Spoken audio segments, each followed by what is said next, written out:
Everyone, welcome to another episode of Ace Attorney Investigations. I'm your host, Kelly Otari, and today we are going to start investigating the cargo hold in Turnabout Airlines, and Part 1. March 12, 2:52 p.m., Flight I-390, Lower Deck Cargo Hold. Wow, so this is the cargo hold, huh? Whee! I'm flying! Yeah! It's so big!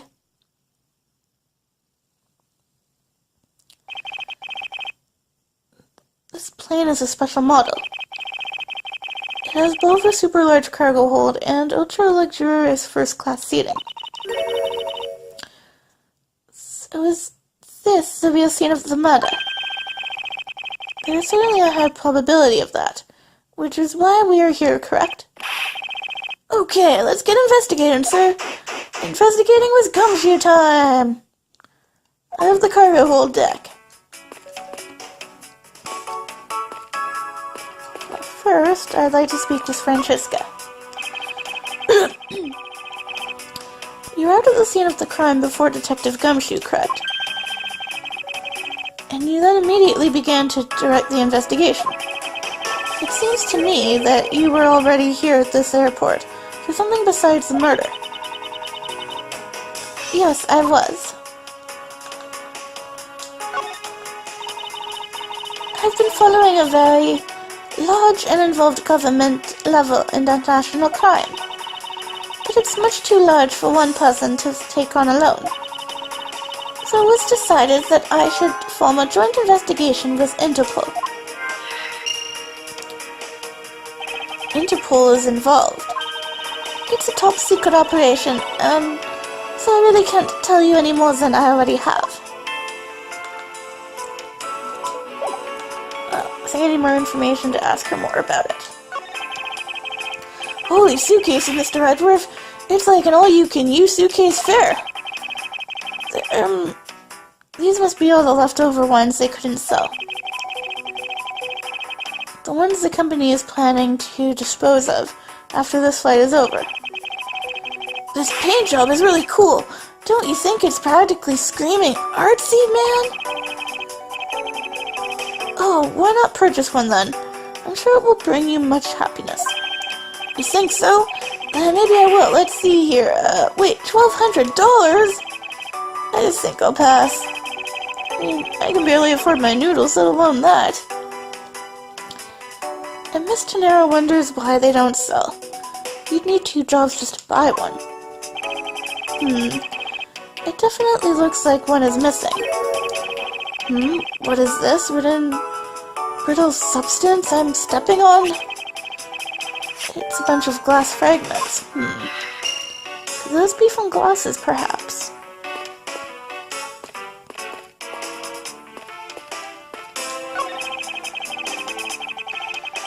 Keeping track of this many pieces of cargo must be very taxing on the cargo crew. This sure brings back memories of when I worked on a part-time mover, sir. With a look in his eyes, he's waiting for me to ask about the rest of the story. But no matter how he pours on the puppy eyes, I have no intention of doing so. I do not have the time for that gumshoe.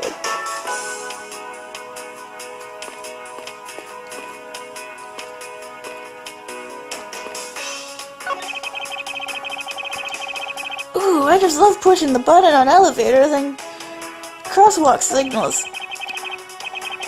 Here, you should give it a try, sir. Go on, push it. Push, push, push, push, push. This elevator is currently stopped on the first floor, Detective. It can't move. Oh yeah, I guess nothing would happen if you push it now. Well, nothing would happen normally anyway without the special keycard.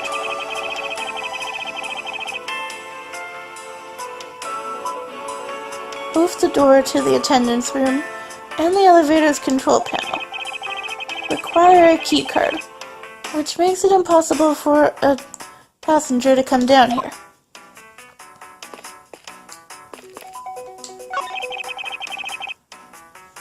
All sorts of boxes are piled up here.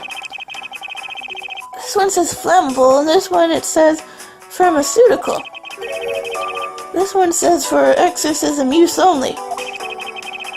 Just what kind of operation is this airline running?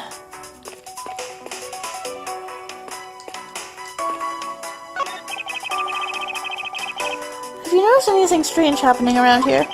No, sir, I haven't noticed a thing, sir. I'm not sure that he meant to sound so obvious.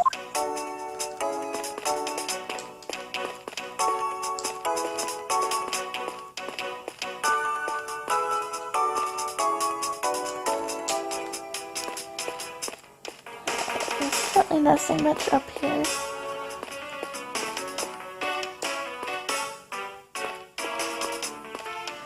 I think it's time for some logic.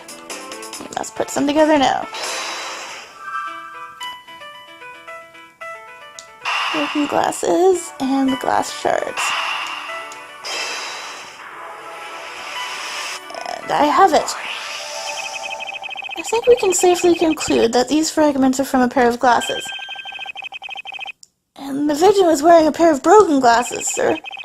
Exactly what I was thinking. I'm sure that the shards would match up perfectly with the remnants of his glasses lenses. Ergo, the victim was here just as I suspected. So you're saying that the real scene of the crime was here, sir? Isn't that what I've been saying for a while now? Oh, is it? I didn't know that. Perhaps it's a bit early to draw that conclusion. However, I believe that the probability has just skyrocketed considerably. All that's left is to find the murder weapon. Let's see. Interpol. Francesca became...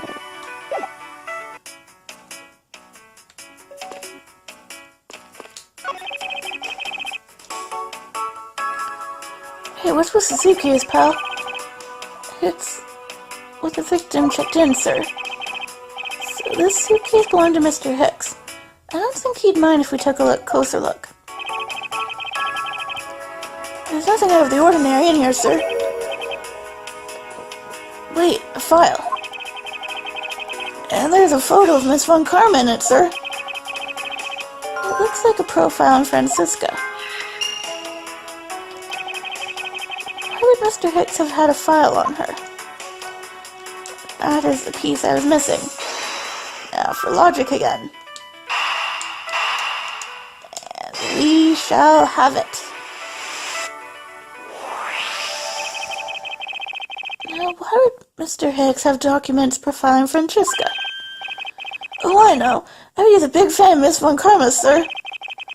Francisca said that she had come to this airport as part of an Interpol investigation.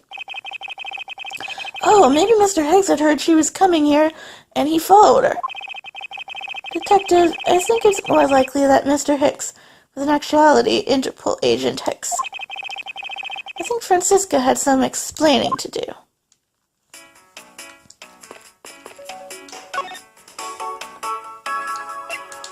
Truth behind Hicks. You came to this airport to rendezvous with the victim, didn't you? Nonsense! What are you talking about? We found a profile detailing information about you in the victim's luggage. I suppose it was prepared for him so that he could recognize you when he landed. Which makes him not Mr. Hicks, but rather Interpol agent Hicks, isn't that correct? I should have known you'd figure it out, Miles. But it looks like they got to him first. So you really did come here to receive an Interpol agent, then? Yes. Agent Hicks was on the trail of a very large international smuggling ring. He went undercover to investigate this crime. And it was I who put him on this case. I was supposed to receive a call from him on his cell phone once he had landed. I never expected to receive a call about his murder instead. I think we now have pretty definite evidence that Agent Hicks came down here to the cargo hold. But what was he doing down here, sir? There's nothing but luggage. Oh, I get it. Maybe he forgot something in a suitcase and came down to get it. Ow! Agent Hicks came here for a work-related reason. Of that, I'm sure. Yes, I'm sure he was here to investigate the smuggling operation he was observing. Francisca, do you know exactly how he intended to pursue his investigation? No, unfortunately, I was going to find out from him after he landed. I see. But this raises another question.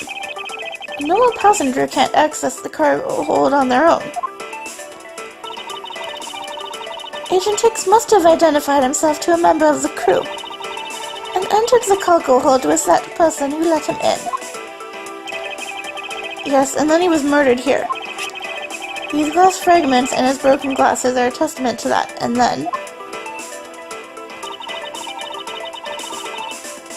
the killer put Agent Hicks into one of the spare suitcases and they entered the elevator, but while they were riding it up, the plane hit that patch of turbulence. Because of the intense shaking, the suitcase popped open, and Agent Hicks's body flew out. At the same time, his wallet fell out of his pocket, spilling its contents everywhere. Which explains why there was money scattered all over the elevator floor. Investigation complete. We will leave it there for now. I think it's pretty easy to say who the culprit is at this stage. What? Really, sir? I know what you're thinking, Miles Edgeworth. But the killer can be none other than Miss Rhoda Turnabout.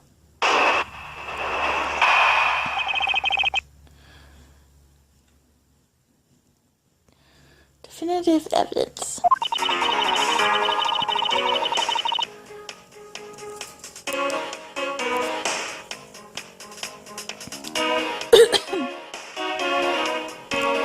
If it was a crew member, any one of them could have shown Agent Hicks to the cargo hold.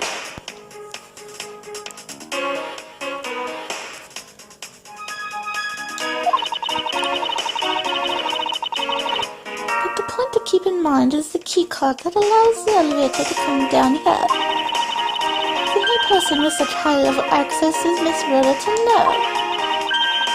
I'd say it's a pretty decisive piece of information, wouldn't you, Miles Edgeworth? I know what he's trying to say, but I'm not certain it's as simple as that.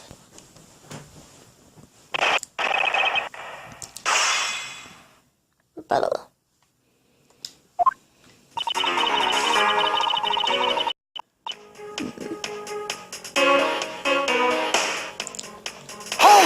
That's for information. That might be true, but then it could be anyone, including Miss Meal or even the captain. Don't be a fool. A plane without a pilot, and the cockpit is like a horse without a rider. Cup in hand, much like Scruffy over there. Yeah. I can't disagree with her on that. Detective Gumshoe does always need a guiding hand. Very well, then what about the other flight attendant, Miss Meal? I thought you might ask about her.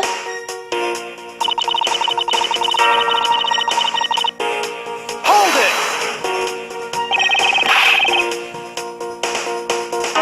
But it's highly likely that the keycard was stolen from Miss Turnabout. Objection! It's highly likely? Is that possibility the best you can come up with? And you call yourself a disciple of my father?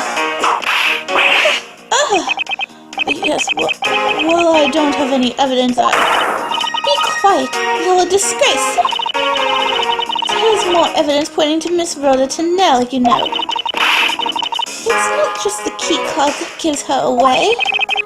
Are you talking about the murder weapon? Mr. Earthfly Piggyback. Yes. She is also the only person with a key to open that display case.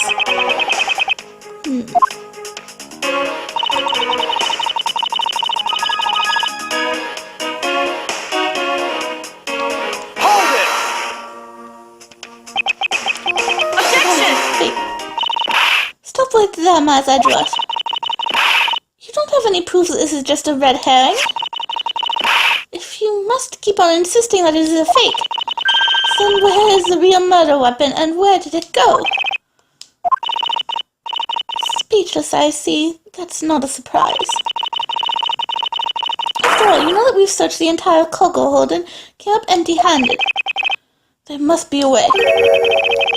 There must be something that can help me rule out the piggy bank as the murder weapon. Which should be examined further to help us ascertain the authenticity of the weapon.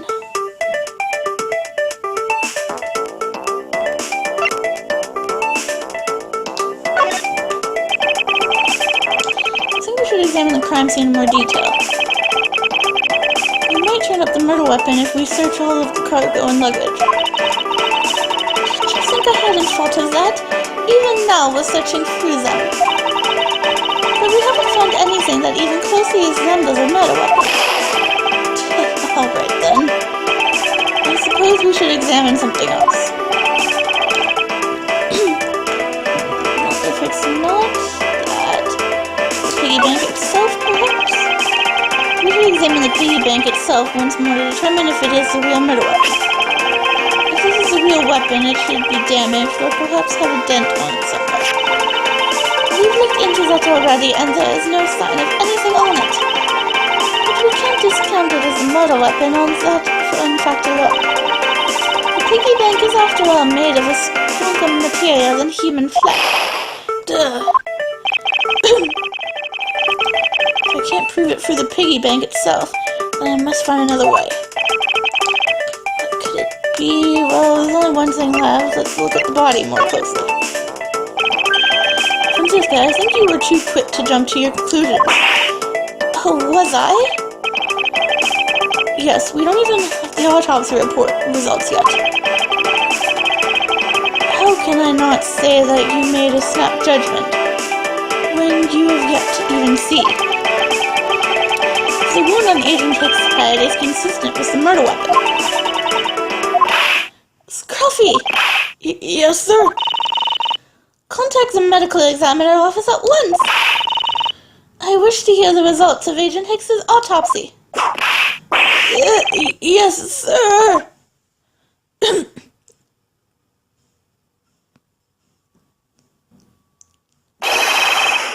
We've got a big problem, Mr. Edgeworth, sir.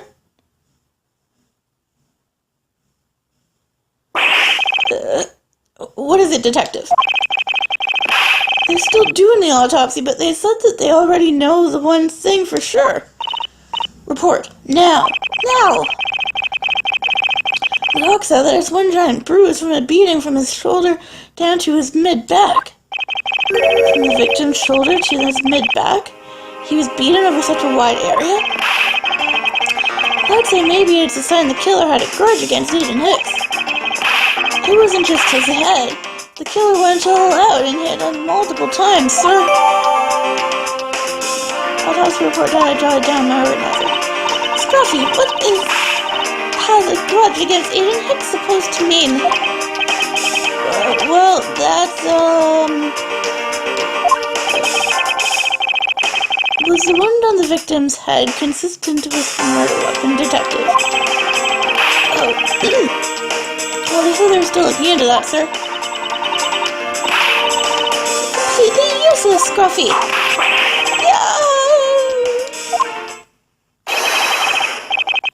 Sir, I told you already, you can't go down there.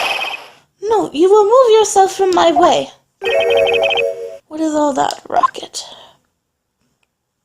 My luggage, my cargo, they're mine, and I demand you return them to me at once. Still investigating the cargo hold. Please understand and have a little patience.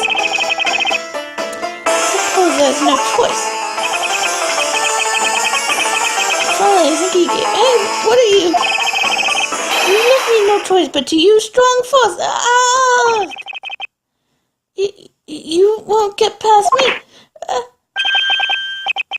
This is... Wait, that's it. So that's what this whole thing has been about. Finally, there's a matter of the key to the display case that has held the Meadows Bank. After all, you know that we've searched the entire cargo hold and come up empty-handed.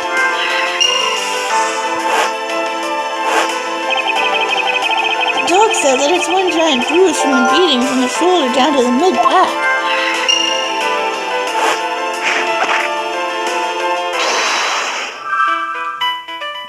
And it's time for some logic.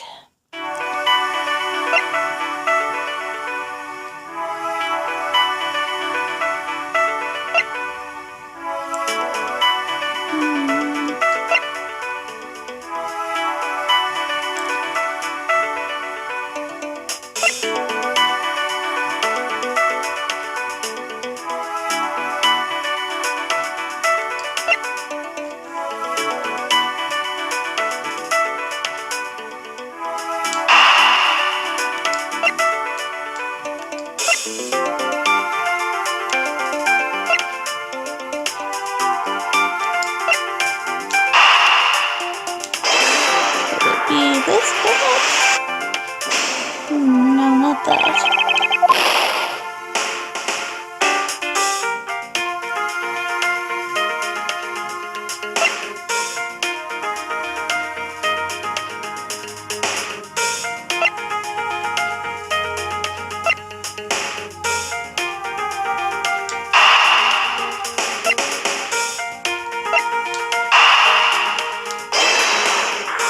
Let's try this out. There we go. Literally, the killer struck the victim many times over, which is why there is extensive bruising over such a wide area. But is that really the correct conclusion to draw from the evidence? The bruise from his shoulder to the middle of his back is one continuous mark, which is more suggestive of a single blow to the back. If that's the case, then the piggy bank is much too small to have caused that. Therefore, the murder weapon must be something far bigger.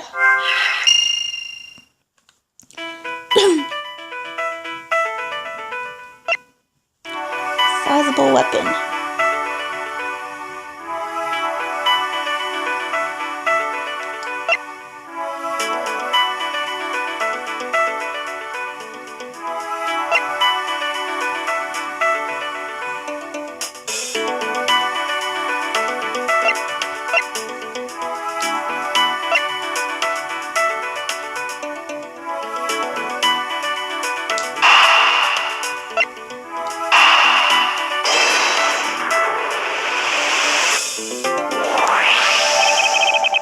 If we're looking for a rather large weapon, you'd think it would stick out. But so far we haven't found anything that resembles a weapon of any sort. Perhaps, just perhaps, it's something we all overlooked from the very beginning. Because normally it's too impossibly big to be taken into consideration. What was that all about? Was he trying to jump his way down here? Francisca. What? What do you want? I found it, Francisca. I found the real murder weapon. You did? He really jumped. We didn't realize it until now, but the answer has been right in front of us this whole time. He might be hurt. We should go check up on him, sirs. There's that pompous attitude of yours again. You should learn to drop that habit. This, coming from a prodigy with a habit of whipping everyone she comes into contact with. Anyway, if you really are a prosecutor, then you'll back yourself up with evidence. You two aren't listening at all, are you? Come on then, show me this real murder weapon you speak of. I don't have any evidence to show you. I don't have any evidence to show you. Foolish reasoning for foolishly meant to fool me. What do you mean by I don't have any evidence to show? Perhaps I should have phrased it as that which caused Agent Hick's death is incorporeal. Forgive me, but I do believe I have figured out what was the real cause of death. Free fall. The victim fell from a great height and subsequently died as a result. In other words, the real cause of death is free falling to the ground. He fell to his death? Yes, this is the only plausible possibility. The victim has extensive bruising on the back of his head and his back. And the only rational explanation for these injuries is that he fell to his death. But the murder happened inside this plane. I know. Are you claiming that there is some place in this plane from which you could have fallen from? As I said earlier, the answer has been right in front of us the entire time. You can't mean... Yes, I do. The victim fell from the top of the stairs at the very cargo hold. What? Then...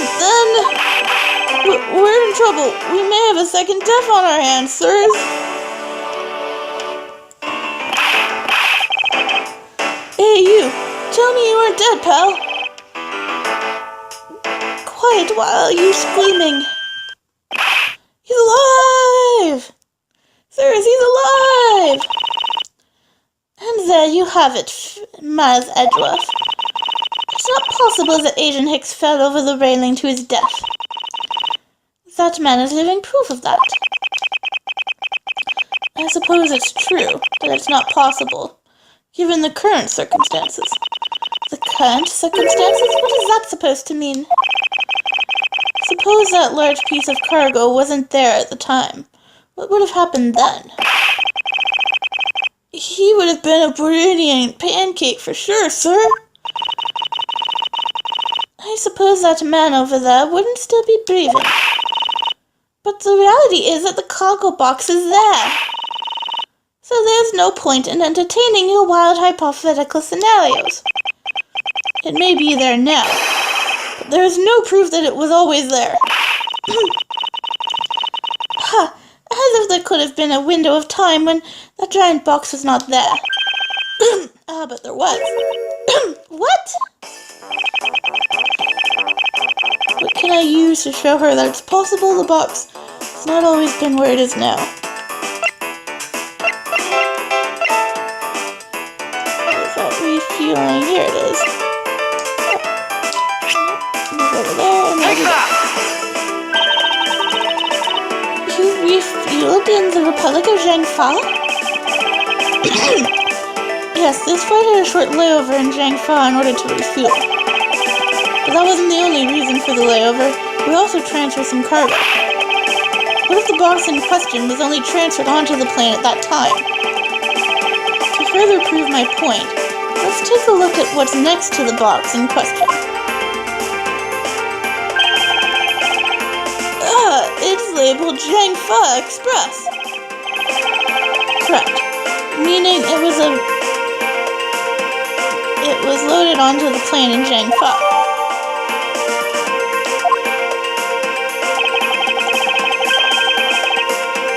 Now, what if the box in question was also loaded on at that same time? It would mean that the box was not here in the cargo hold during the Europe to Zhangfa leg of the flight, making a clear drop from which Agent Hicks could have fallen to his death entirely possible. But your fear is still very far-fetched. Well, allow me a chance to prove how very likely my scenario is. My first order of business will be to examine that piece of cargo in more detail. An investigation? Check the cargo hold. Lower deck of the cargo hold.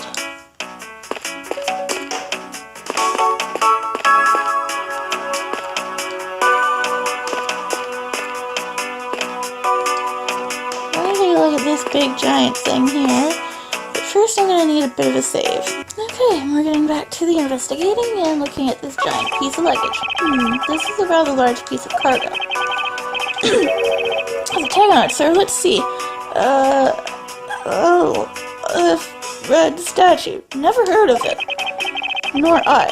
But all I care about is if we can prove it wasn't here at the time of the crime. And let's get investigating.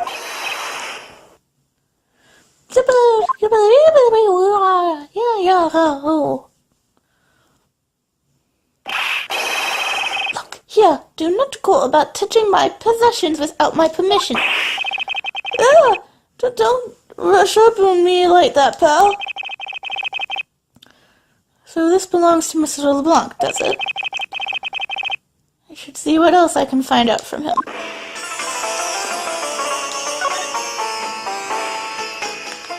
Alright, LeBlanc's cargo.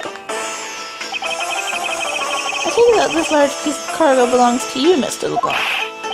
Of course it is mine. I shipped a fine piece of art from Europe.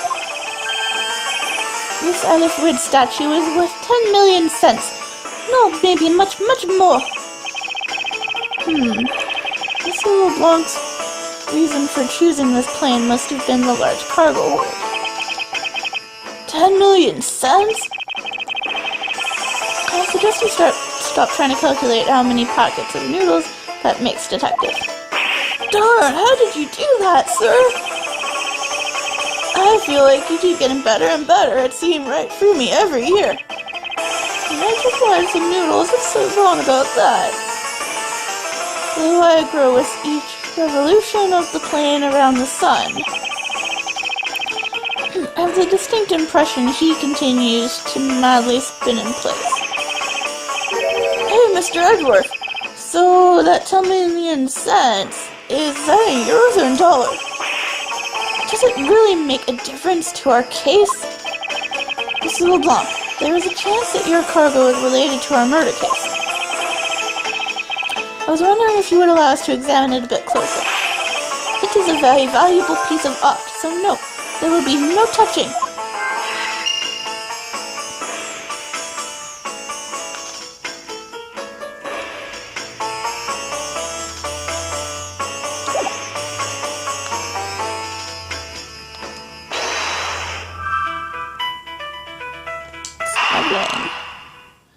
Valuable piece of art.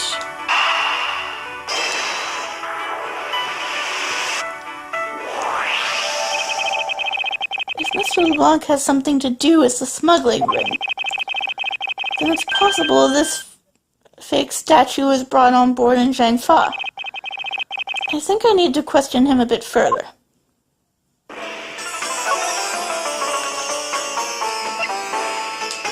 Fake statue. About your statue, Mr. LeBlanc. I wonder if it might be a fake. What? How dare you say my art is fake? I suspect that your statue might be the target of an international smuggling ring. Don't say such fantastical things. Those fees would not dare. I have the certification of my cargo right here. Do you mean the certification document? Sir Zinc LeBlanc, why didn't you say so earlier? Please show it to us at once. I can't read this. What does it say? It says as plain as day. The cargo was brought on the plane in Europe. And there you have it, Miles Edgeworth. Too bad for you. The statue was brought on board in Europe, just as it states in the certificate. No, which means that there never was a window of time in which the statue wasn't sitting there.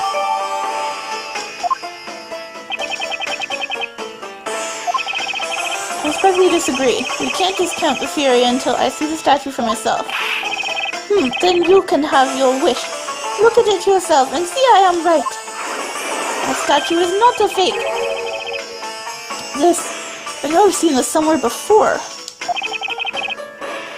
This is the Alice Red. It gives off such a feeling of art, I can practically smell it. This statue has a high amount of historic value. After it was unveiled at a museum in Europe, I brought it to this country to exhibit it. Olive Red statue, jotted down my organizer. I believe a closer look is warranted here.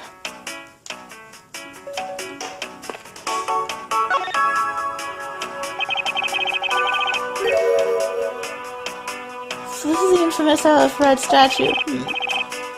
What is it, Mr. Edgeworth? Did you find something? There's something wrong with this picture. We should examine it in more detail.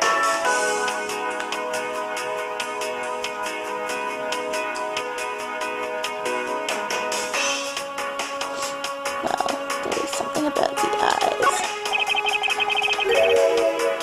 Are these eyes made of some sort of gem? That's a real nice shade of orange. For a sec, I couldn't even tell they were jewels. Oh, but they kind of remind me of the eyes of the stray cat that lives near my house. Are the eyes supposed to be this color? Is it possible the statue is a fake? Well, we do have another piece we can compare to, which is this picture.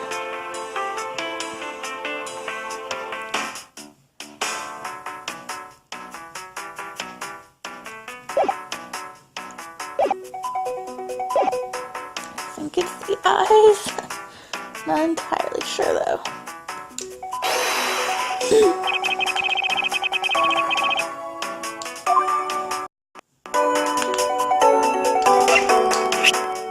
Eureka!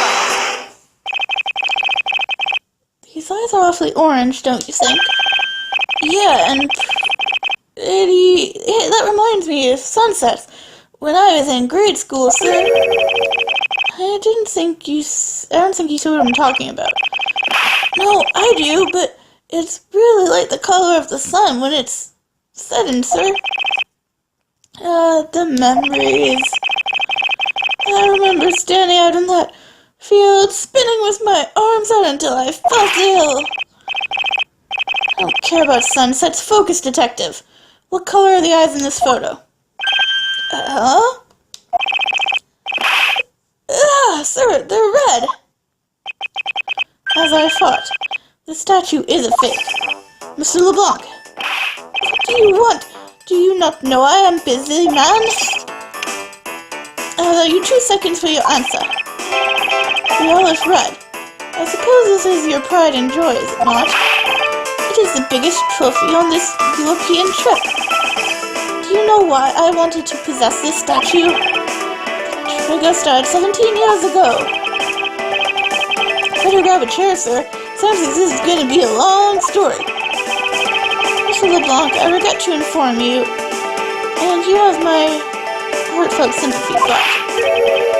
What is that? Sympathy? For what?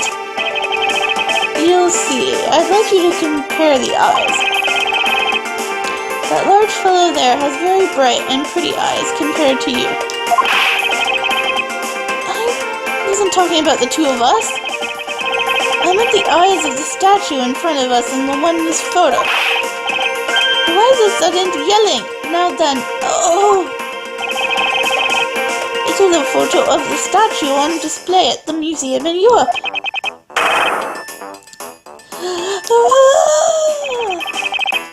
Now, do you see, Mr. LeBlanc? The statue before us is a fake.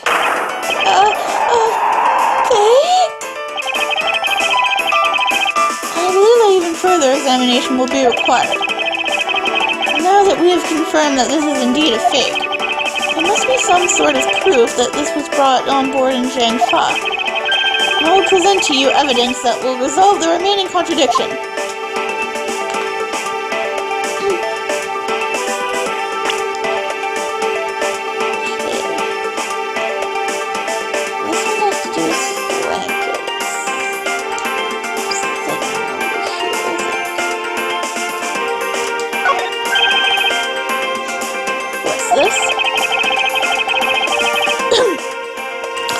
fight stepping over its neighbor's cloth cover. It kind of resembles the owner's attitude in a sense. What did you say just now? Further, my clothing hem is not being stepped on by anyone. It is too expensive for me to allow that to happen. Please forgive the trespasses of my subordinate. Why should I forgive that trespasses unless it is on expensive dress you keep it?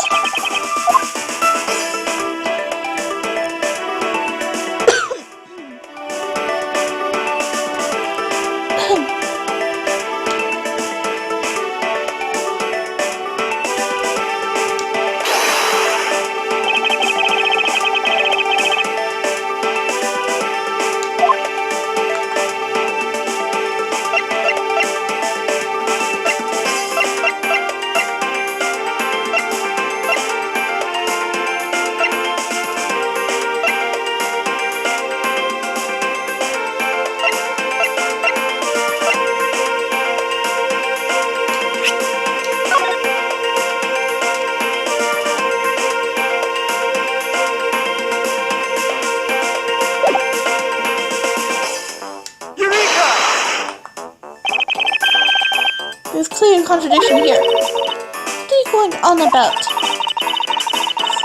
It's just a simple case of a cargo cover getting stuck under another piece of cargo. That's not possible. But it is. It shouldn't be this way. But the statue is on top of the cloth. Supposing that the neighboring piece of cargo was brought on board in Jiangfa. There is no way that any part of it should wind up under something from Europe. Which means that this fake statue was smuggled on board in Jiangfa. But then, what about the cargo certificate? Let me ask in return, what about Agent Hicks? Why did he come down here in the middle of the night? There is only one reason why: to secure proof of smuggling activity aboard this flight. So you say, but I don't believe he had to do that mid-flight. He could have just as easily inspected all of the cargo after the plane landed. That may be true, however you have it backwards, Francisco. Sure, Agent Hicks could have waited until after the plane had landed. He had a reason for coming down to the cargo hold. Suppose he had found the fake at the airport. It would have been after the swap had occurred. At that time, the suspicion would naturally fall into the statue's owner, who would have no way to prove that the statue was switched without his knowledge. Which means there is someone involved who is forging or modifying cargo certificates.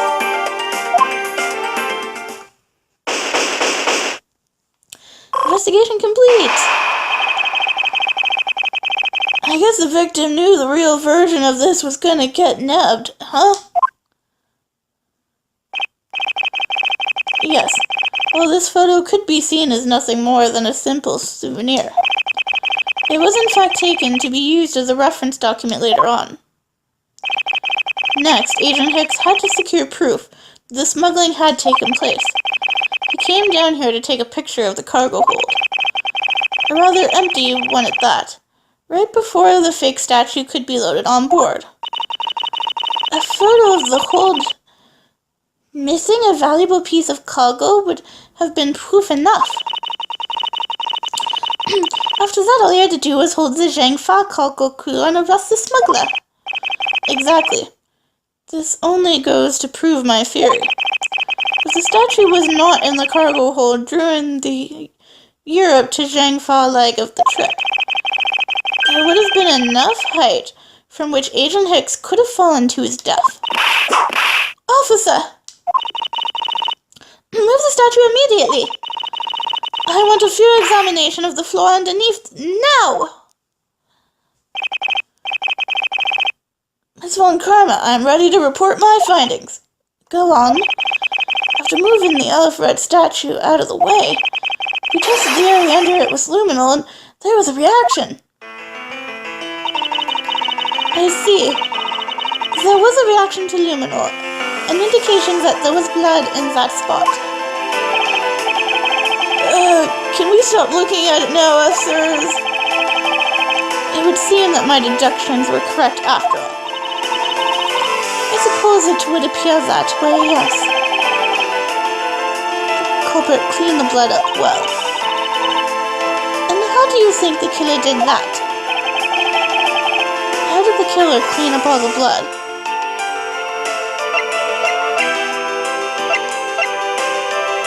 Take that! The killer used the bloody cloth I found inside the suitcase to clean up the mess. I see.